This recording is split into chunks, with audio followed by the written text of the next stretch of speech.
episode 542, for October 2nd, 2018. Waters of Versailles, Part 1, by Kelly Robson. Rated R.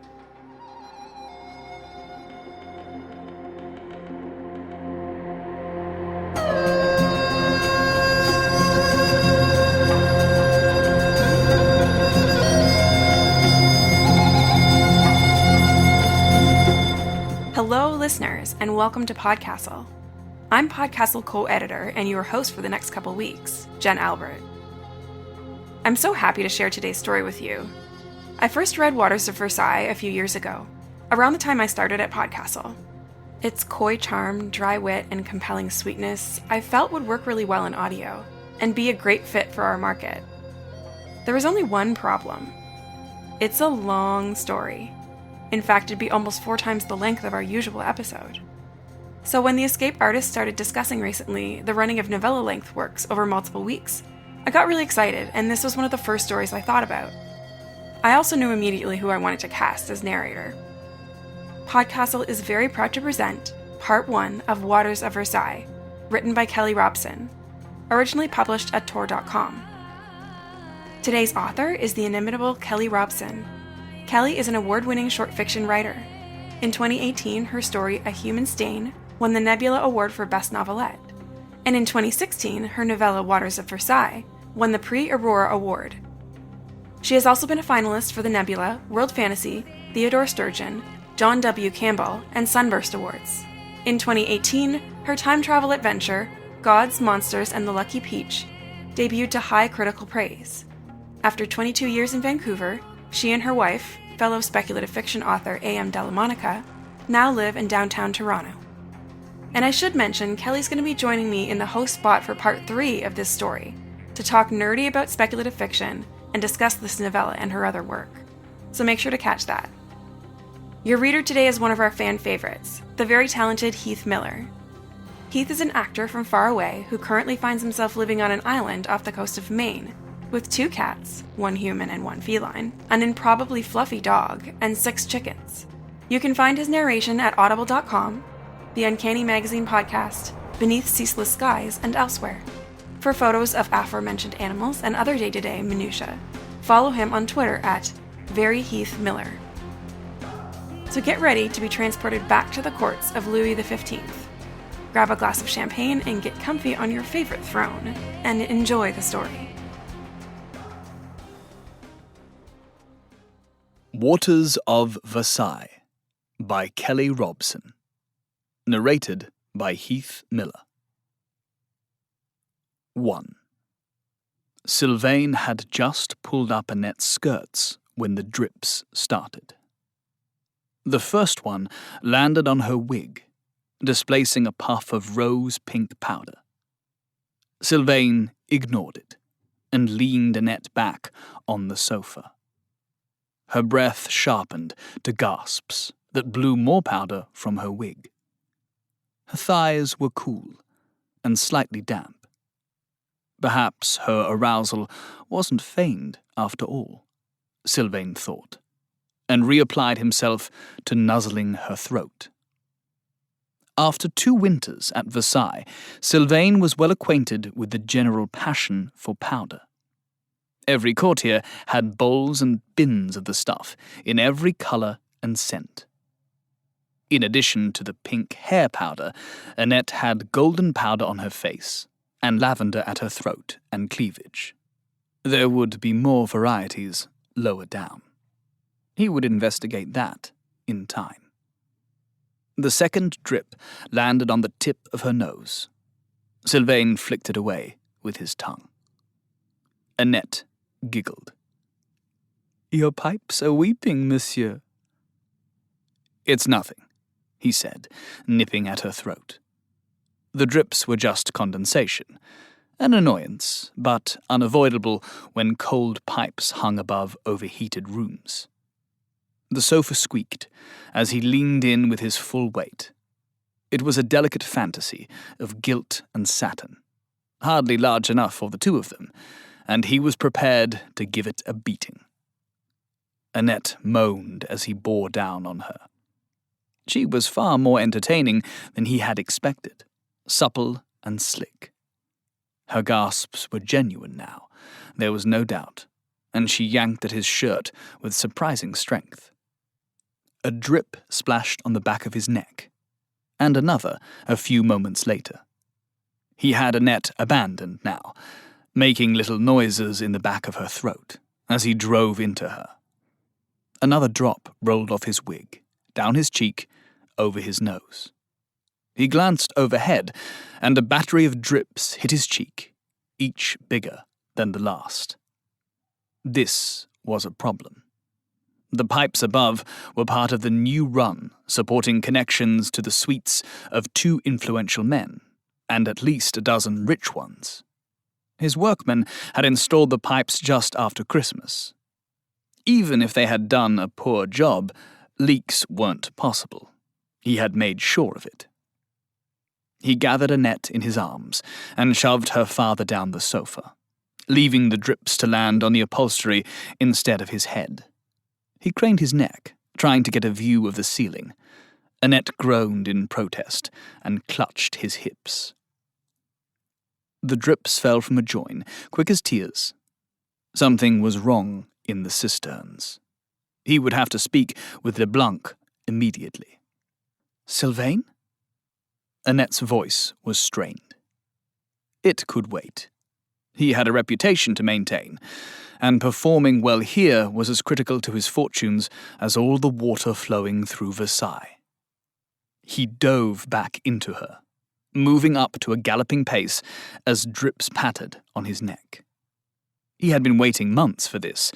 He ought to have been losing himself in Annette's flounced and beribboned flesh, the rouged nipples peeking from her bodice, her flushed pout and helplessly bucking hips. But instead, his mind wandered the palace. Were there floods under every join? Instead of dampening his performance, the growing distraction lengthened it. When he was finally done with her, Annette was completely dishevelled, powder-blotched, rouge-smeared, wig askew, face flushed as a dairymaid's. Annette squeezed a lock of his wig and caressed his cheek with a water-slick palm. "You are undone, I think, monsieur." He stood and quickly ordered his clothes. The wig was wet, yes, even soaked. So was his collar and back of his coat. A quick glance in a gilded mirror confirmed he looked greasy as a peasant, as if he'd been toiling at harvest instead of concluding a long-planned and skillful seduction. A seduction that required a graceful exit, not a mad dash out the door to search the palace for floods. Annette was pleased, more than pleased, despite the mess he'd made of her. She looked like a cat cleaning cream off its whiskers as she dabbed her neck with a powder puff, ignoring the drips pattering beside her. The soaked sofa leached dye onto the cream carpet. Annette dragged the toe of her silk slipper through the stained puddle. "If this is not the only drip, monsieur, you may have a problem or two." "It is possible," Sylvain agreed, dredging up a smile. He leaned in and kissed the tips of her fingers, one at a time, until she waved him away. He would have to clean up before searching for Leblanc, and he would look like a fool all the way up to his apartment.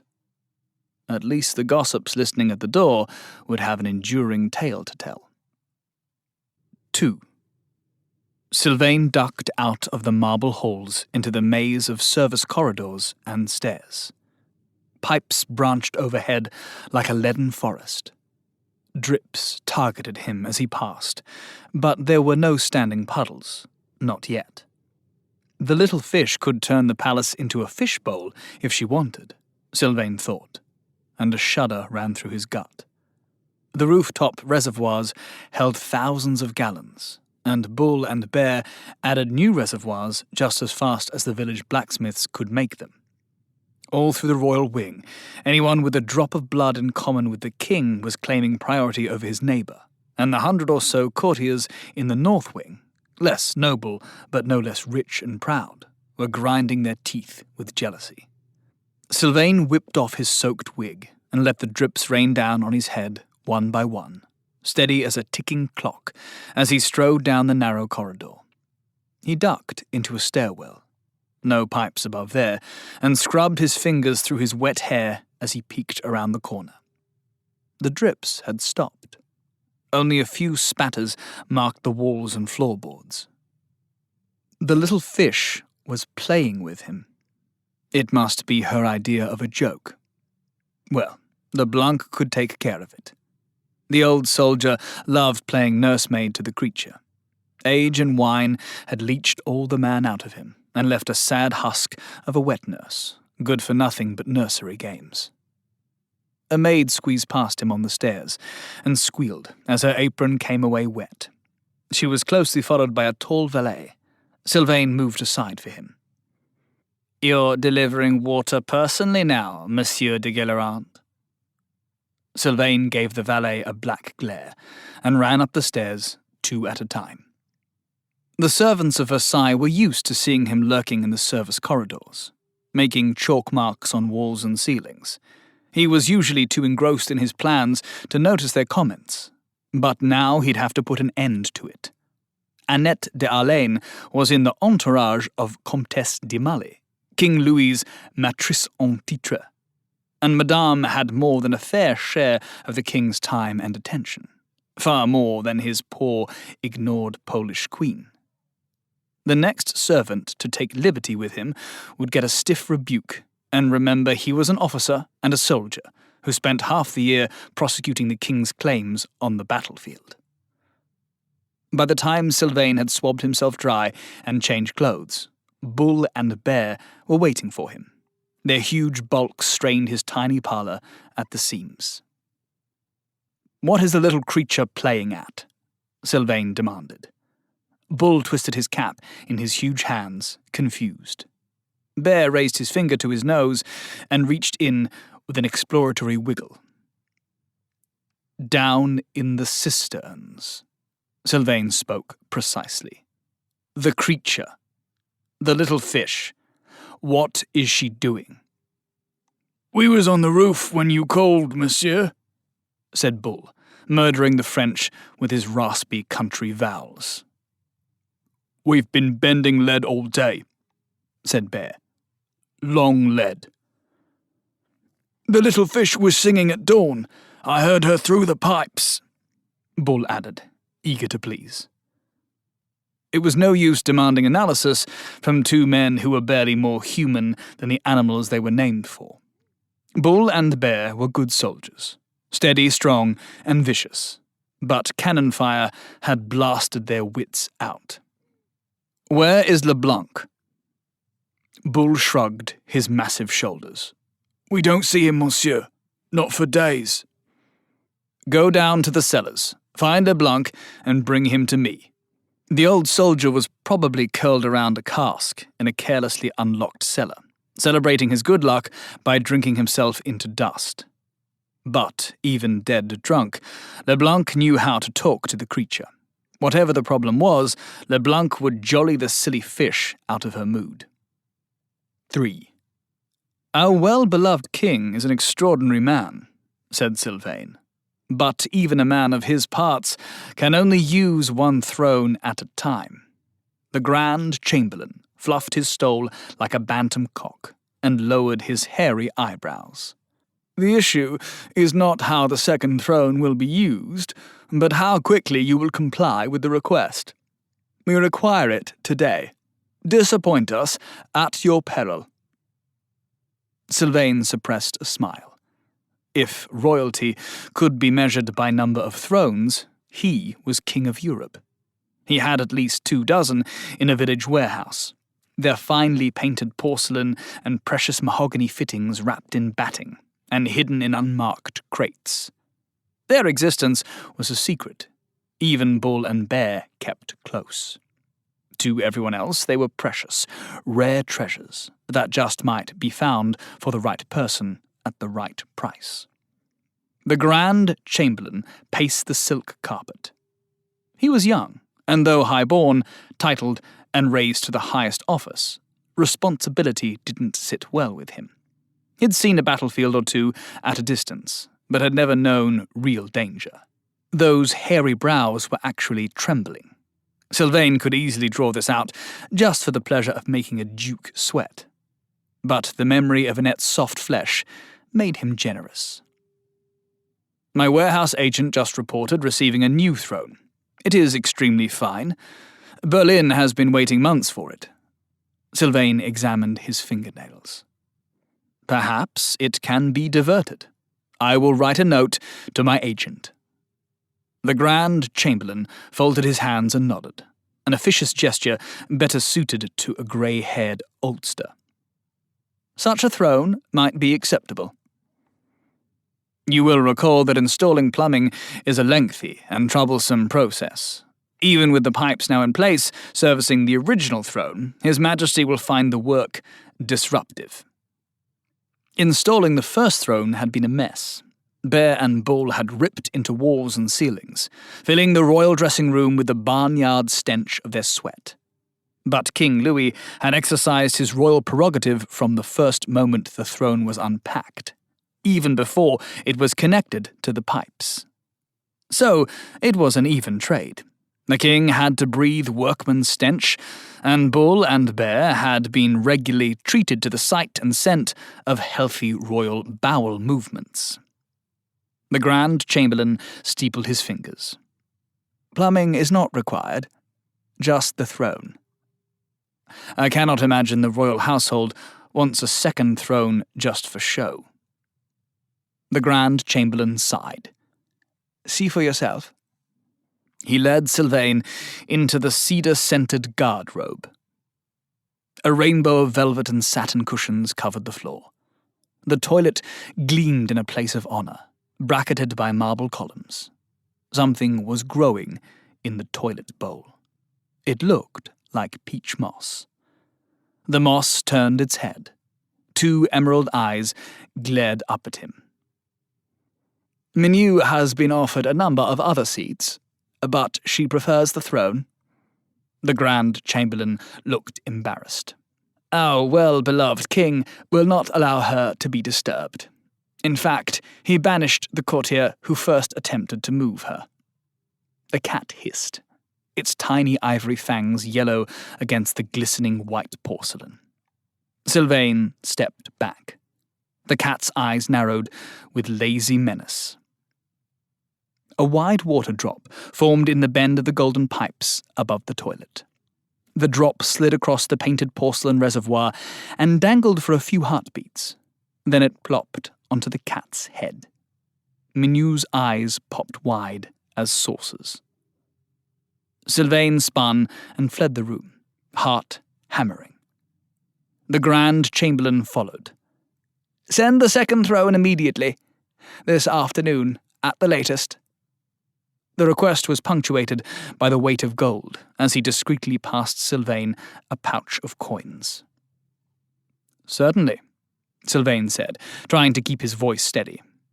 The cat may prefer the original throne, however. That will have to do. When he was out of the Grand Chamberlain's sight, Sylvain rushed through the royal apartments and into the crowded Grand Gallery. There, in Versailles' crowded social fishbowl, he had no choice but to slow to a dignified saunter. He kept his gaze level and remote, hoping to make it through the long gallery uninterrupted. Sylvain, my dear brother, why rush away? Gerard clamped his upper arm and muscled him to the side of the hall. Stay and take a turn with me. Damn you, Sylvain hissed. You know I haven't time for idling.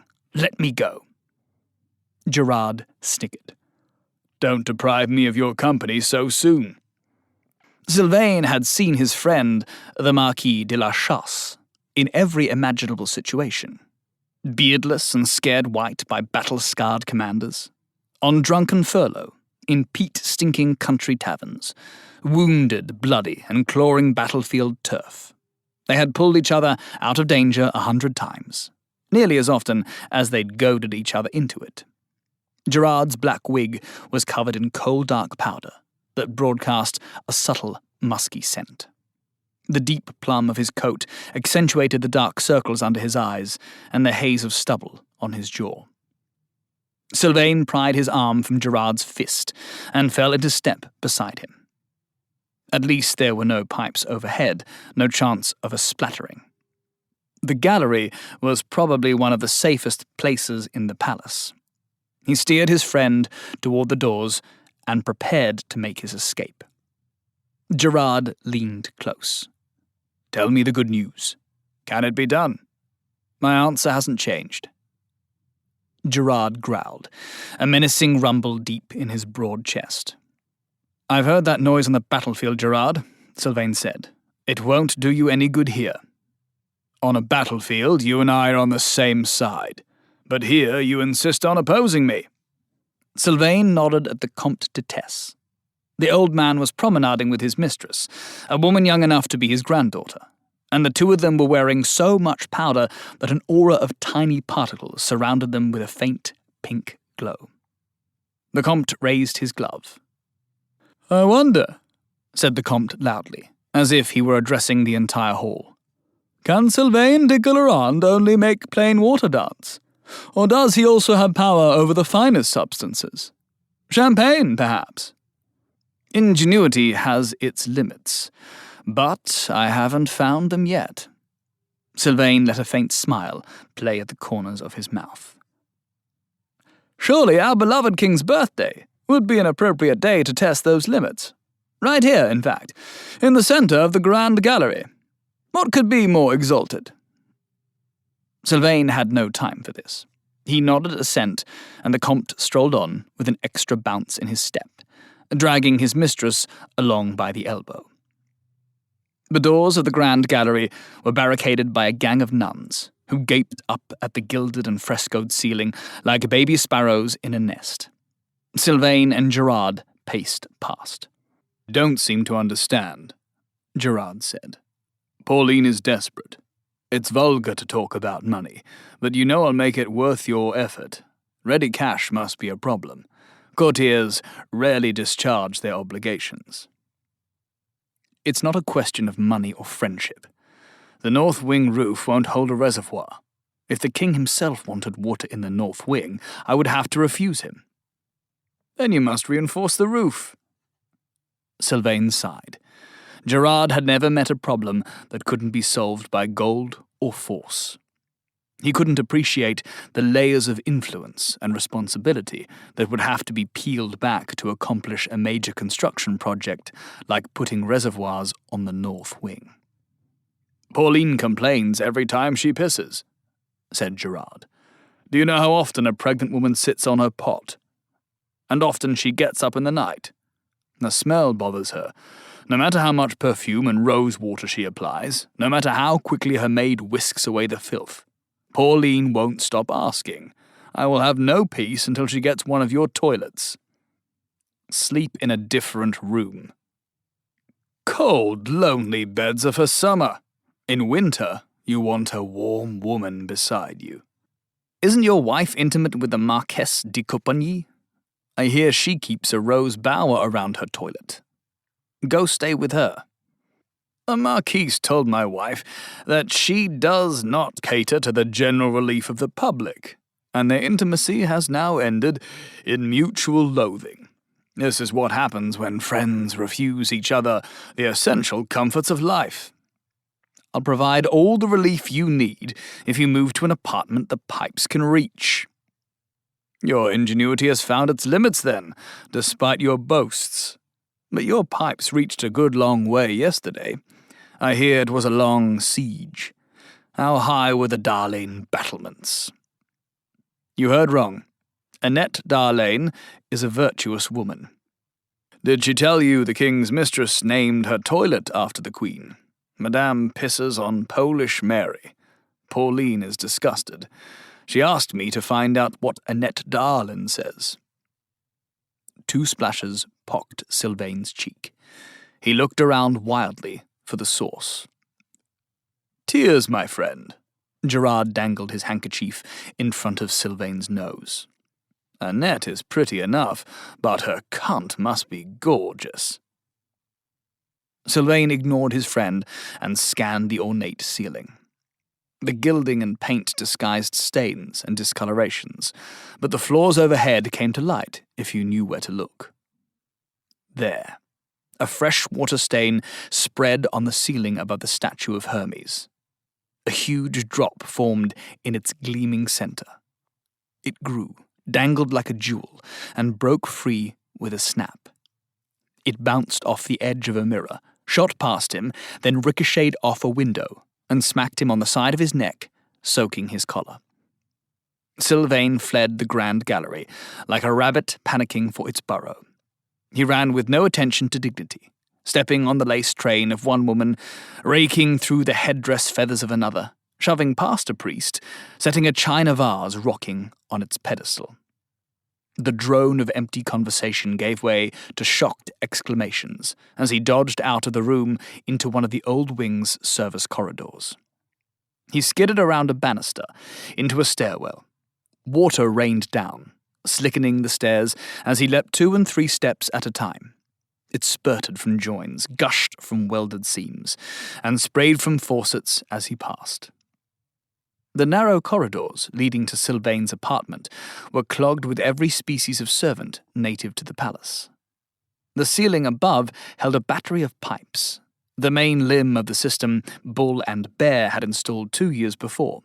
Every joint and weld targeted Sylvain as he ran. Everyone was caught in the crossfire. Servants, porters, tradesmen. Sylvain fled a chorus of curses and howls. It couldn't be helped. Sylvain crashed through the door of his apartment. His breath rasped as he leaned on the door with all his weight, as if he could hold line against disaster. Bull and Bear knelt over a pile of dirty rags on the bare plank floor. Sylvain's servant stood over them, red-eyed and sniffling. "What is this mess?" Sylvain demanded. His servant slowly pulled aside one of the rags to reveal LeBlanc's staring face, mottled green and white like an old cheese. Sylvain dropped to his knees and fished for the dead man's hand. It was cold and slack. Death had come and gone, leaving only raw meat. All life had drained away from that familiar face, memories locked forever behind dead eyes, tongue choked down in a throat that would never speak again. The first time they met, Sylvain had been startled speechless. The old soldier had talked familiarly to him in the clipped, rough patois of home, and expected him to understand. They were on the banks of the Moselle, just about as far from the southern Alps as a man could be and still find himself in France. Sylvain should have cuffed the old man for being familiar with an officer. But he had been young and homesick, and words from home rang sweet. He kept LeBlanc in his service, just for the pleasure of hearing him talk. He made a poor figure of a servant, but he could keep a tent dry in a swamp, and make a pot of hot curds over 2 sticks and a wafer of peat. He'd kept the old man close all through the Polish Wars, through 2 winters in Quebec, and then took him home on a long furlough. Sylvain hadn't been home for 5 years, and LeBlanc hadn't seen the Alps in more than 30. But he remembered every track of home, knew the name of every cliff, pond, and rill. LeBlanc had even remembered Château de Guilherand, its high stone walls and vast glacier-fed waterworks. Close as they'd been, Sylvain had never told the old man he was planning to catch a Nixie and bring her to Versailles. Under the Sun King, the palace's fountains had been a wonder of the world.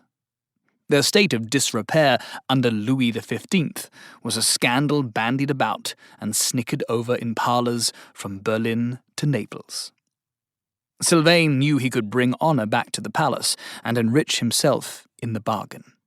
The fountains were just the beginning of his plan.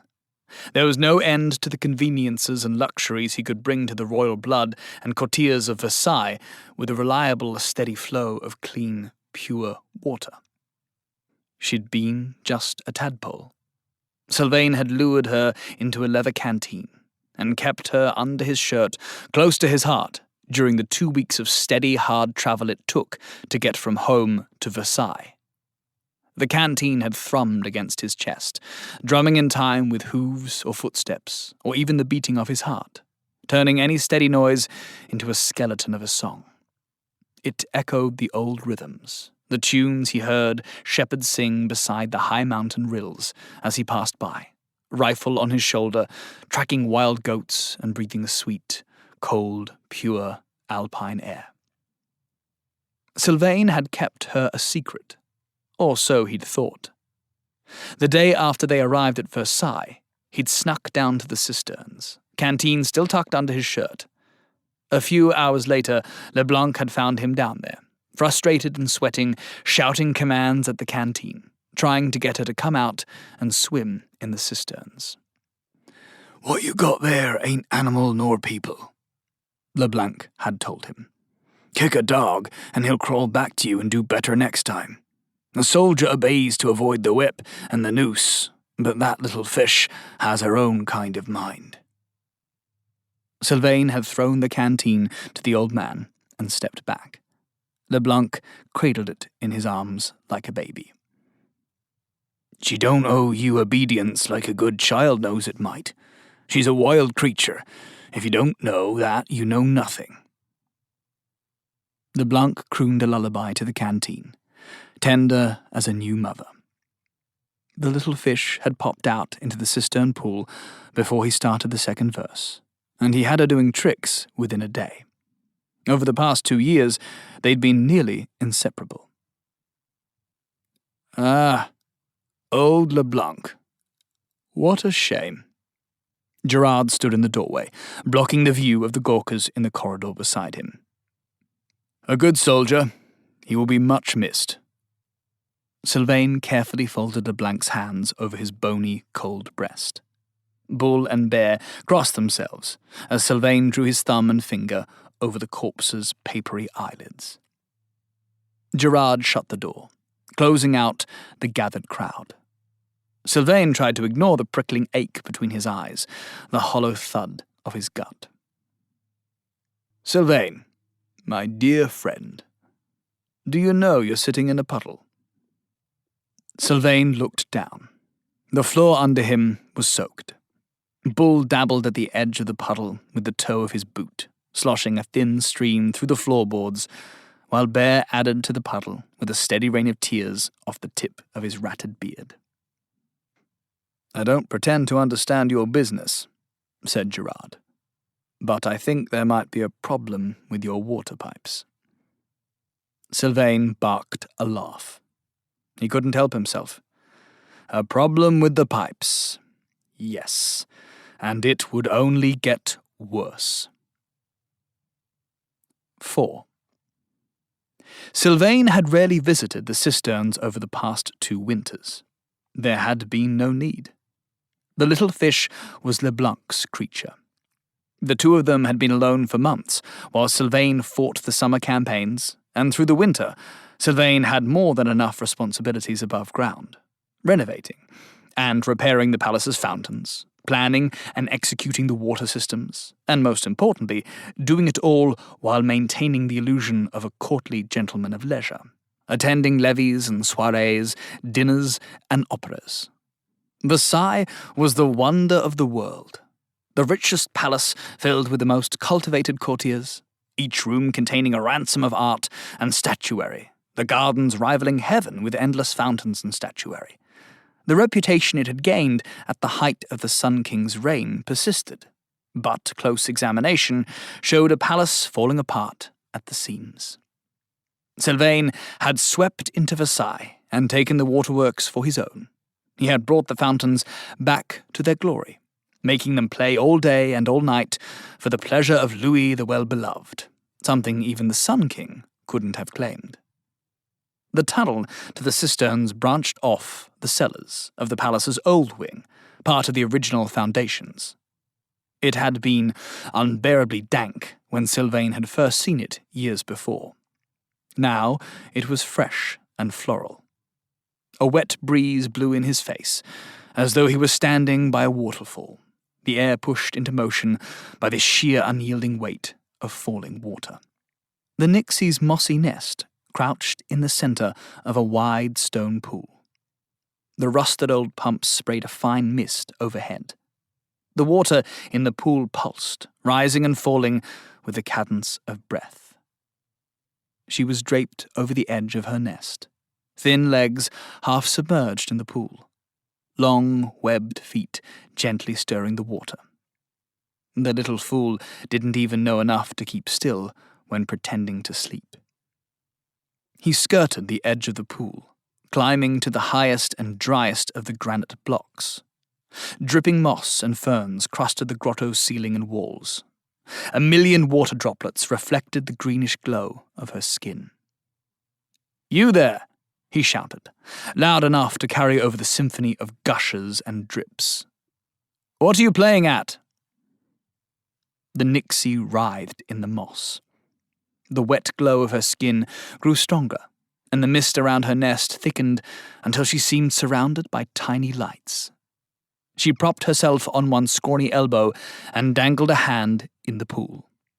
With her glistening skin and sleek form, she seemed as much salamander as child. But she didn't have a talent for stillness. Like a pool of water, she vibrated with every impulse. A sigh rose over the noise. It was more a burbling gush than language. The sound repeated.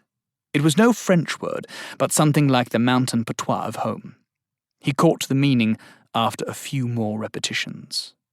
"Bored," she said. Her lips trembled. Drips rained from the ferns. "So bored."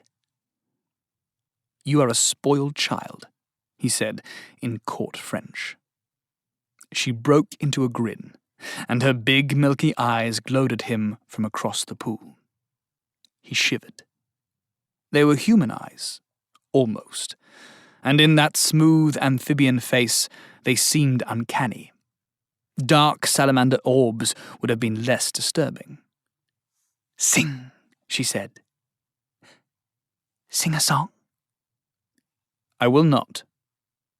She draped herself backward over a pump, webbed hand to her forehead, with all the panache of an opera singer. "So bored." At least she wasn't asking for LeBlanc. Good girls who work hard are never bored.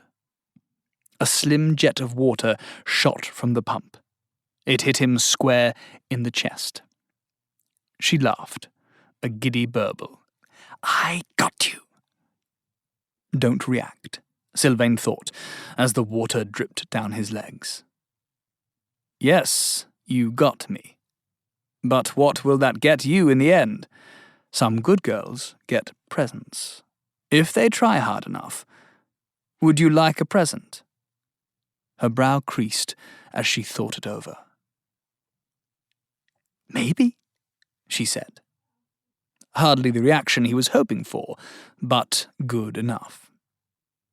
"Behave yourself.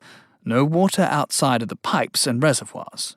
Keep it flowing, and I'll bring you a present, just like a good girl." "Good girl," she said in French.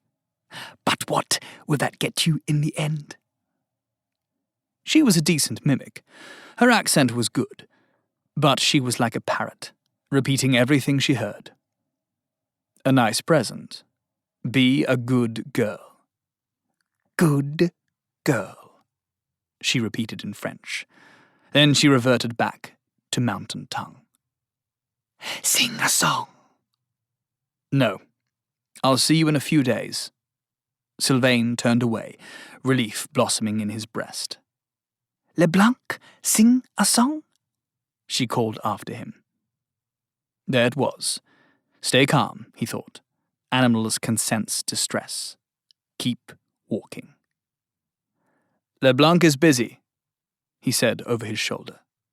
"He wants you to be a good girl." "Behave yourself," she called as he disappeared around the corner.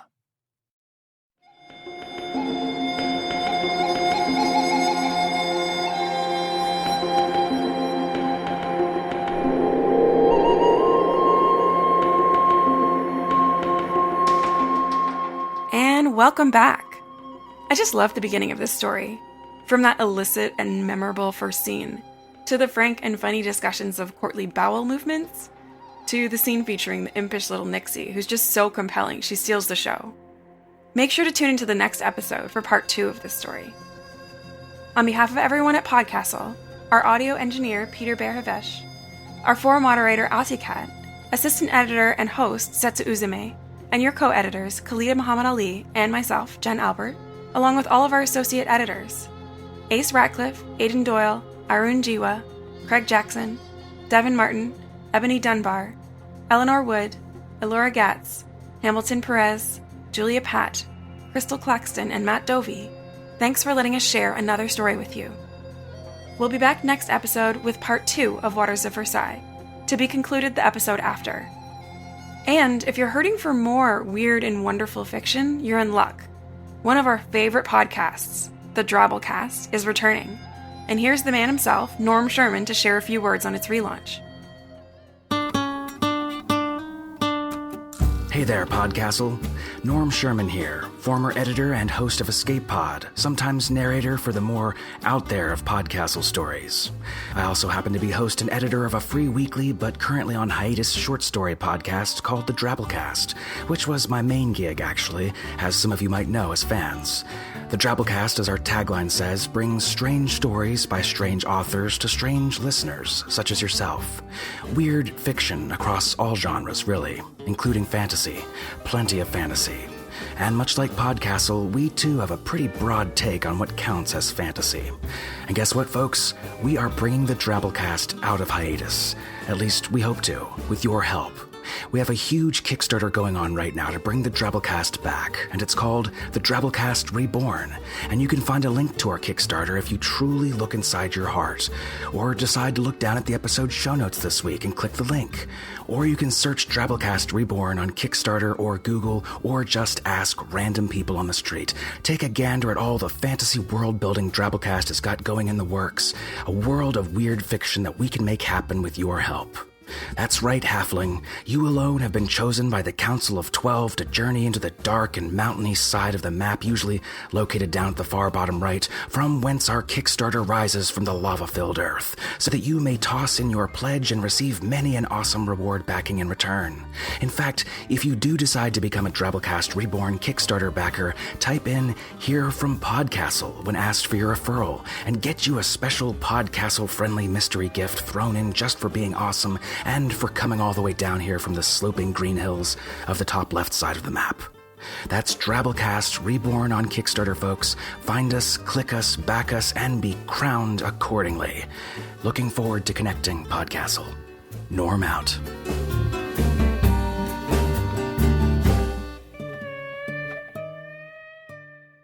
You're definitely going to want to check out the Drabblecast's Kickstarter, and you can look for the links in the show notes.